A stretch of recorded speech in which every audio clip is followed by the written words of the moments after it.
Hi, I'm Tom Lydon, editor of ETF Trends, here in Chicago at the Morningstar ETF Conference, here with Paul Kim, who's Managing Director of ETF Strategies and Principal Global Investors. Great seeing you, Paul. Great seeing you again, Tom. What a great conference, right? It is, it's fantastic. I mean, great buzz, great energy. Bigger.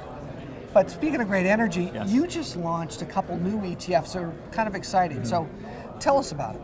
So we're very excited. We have two launches. One is our Millennial Index ETF. So it's a ETF oriented towards companies that benefit from the spending habits and preferential companies that millennials like to do business with. I'd love to go into that in a little more detail soon.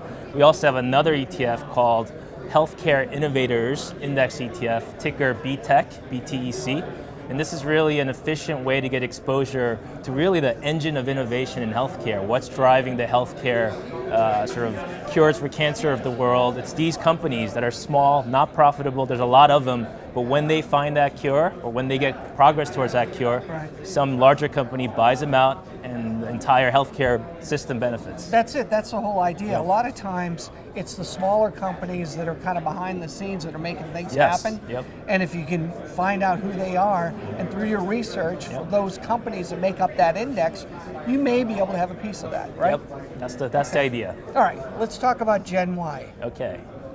So Gen Y, we're very excited about this as a company on the whole, because Principal is a global asset manager. We're always trying to stay current to big trends. And one of the largest trends is, of course, demographics. This is the largest generation, larger than the baby boomers, and their spending habits has huge impact on the companies that benefit. So yeah, everyone knows that they're tech savvy, and so we have Facebook and we have Alphabet in our ETF, but 86% of this cohort is outside the US. So you need exposure to international companies like Tencent, Baidu, and European companies as well. And they're not just tech consumers, their actually biggest impact are in consumer and consumer service oriented companies and in financials. So most millennials do not have a bank account, they don't have a checking account. They use online payments.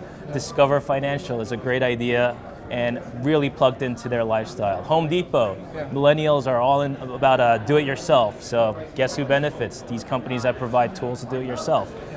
Nike and Fast Apparel. So there's a lot of great companies, a lot of great industries, and these companies have gotten smart about following the consumption habits of a very, very large demographic.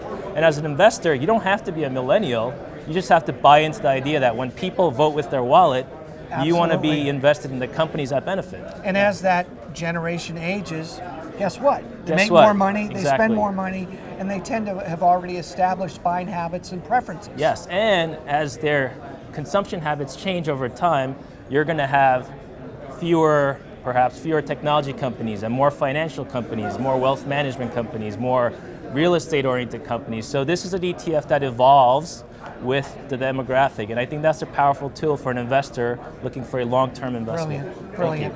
Paul, as always, enjoyed getting time with you. Thank you and continued success. Thanks, Tom.